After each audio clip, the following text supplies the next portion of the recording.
Kelinlar, garangni yoqib oling. Quloqda karni yoqib oling. E'tibor bermang qayningiz gapiga. Gohida kerak bo'lsa, jinnini ham yoqib olish kerak-da. Ancha-muncha narsaga e'tibor bermasangiz, o'zingizni eshitmaganlikka solsangiz, baxtli bo'lasiz, sog'lom bo'lasiz.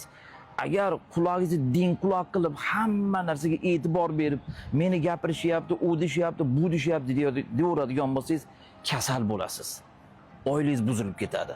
Shuning uchun goh-gohida garangni ham yoqib, o'zingiz eshitmaganga olasiz, zivachgan chaynab yuraverasiz, keyin sog'lom yurasiz, baxtli bo'lasiz.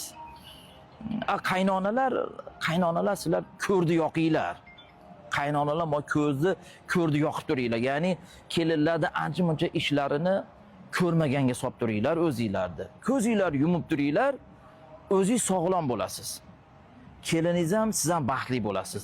Ko'zingizni mashinday ochib olib, hamma narsani mana shu tiskilaveradigan bo'lsangiz, o'zingizni ham diqqat qilasiz, keliningizni ham diqqat qilasiz. Oilada tinchlik, xotirjamlik bo'lmaydi.